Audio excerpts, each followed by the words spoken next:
Hey, what's up, guys? Welcome back to the podcast. Today, we're going to talk about what I believe to be one of the greatest risks that any entrepreneur, any investor, any human can take.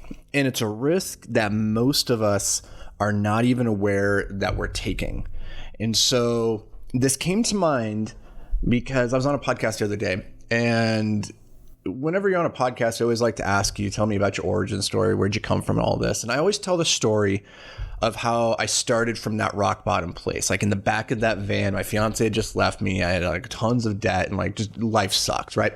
And that's a nice, easy place to start the story. Though truthfully, life doesn't happen like that. It's not usually just like this moment in time where everything suddenly changes. Those moments do occur, but generally, we go through these iterations and chapter changes, and it's not that stark of a contrast. Anyways, I start the story from there and talk about that rock bottom place. And one of the things about being at rock bottom that I've observed over the years of like personally having been there, but then also like working with people who have been there or are, have a piece of their story where they overcame and got out of rock bottom to go on to like massive success.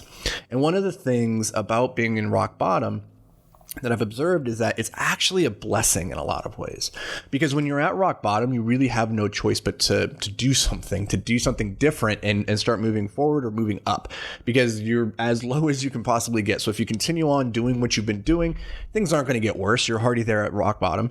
And so usually what ends up happening now is the pain of your reality living at rock bottom is so great that it finally motivates you to get out of your own way, to change the things in your life that have to change in order for you to start climbing out of that hole. At least that's how it was for me in the back of that van, like realizing in those moments, at those nights when I was just, I was parked in the back of a gym in downtown Oakland, and that's a scary place to be in a van at nighttime, because there's a lot of stuff happening on the streets and people knocking on your windows and trying to get into your van. And you really reflect on the fact that like, this isn't where you want to spend your life. And that was the thing that kept recurring in my mind, was the thought that like, I wasn't born for this. This isn't what I was put on this planet for. And I'm not an overly spiritual, religious person, but I do believe in like this cosmic sense that we all have a grand purpose, a grand role to play.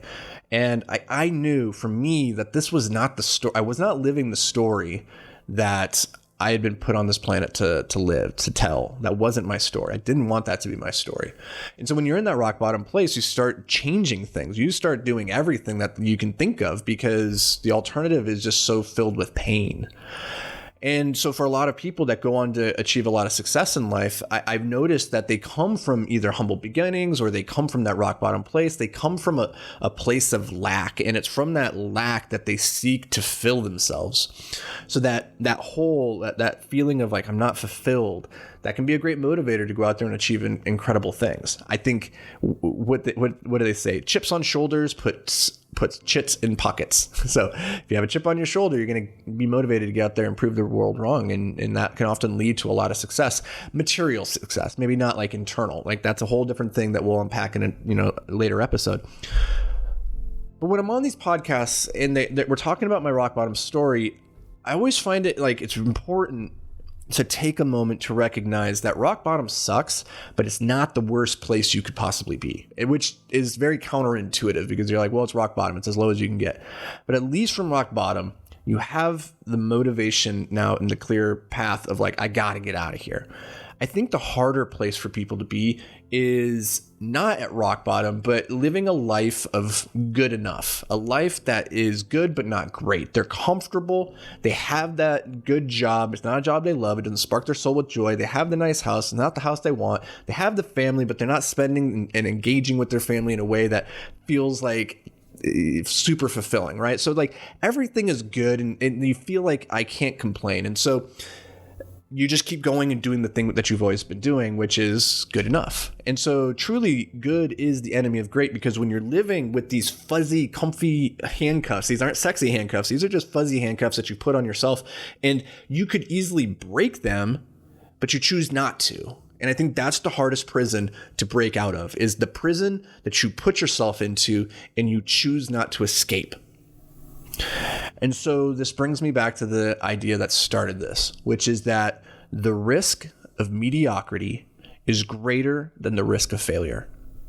The risk of staying where you are, of not pursuing your greatness and not tapping into the potential that you have to go and live the story you were put on this planet to live, the risk of not going for it is greater than the risk of going for it and failing. Because at least if you go for it and you fail, you're at least moving forward, you're trying, you're learning, you're growing. And that's going to set you up for future success, because we fail our way to success. And that only happens if we take that action. So I encourage you to think about that today. Are you settling for a life of mediocrity? Are you settling for good, and is that costing you the potential for great? If it is, well, stick around for future episodes, because I think we're going to try and unpack this and try and lay out a framework, a roadmap, or at least I'll share a little bit of my journey and like what helped me go from that place of this is not what I was put here to do to, these days I wake up and I feel an immense amount of purpose and driven towards a mission. And I hope I want that for you as well. So if this brought you any value, awesome. That's really cool to hear. I'm so thankful. Do me a favor. If you're sharing this on social media with somebody that you think would get some value out of it, tag me in it. I'd love to join the conversation. I'd love to meet you guys out there in the digital ecosphere. And as always, my friend, stay hyper-focused. We'll see you in the next episode.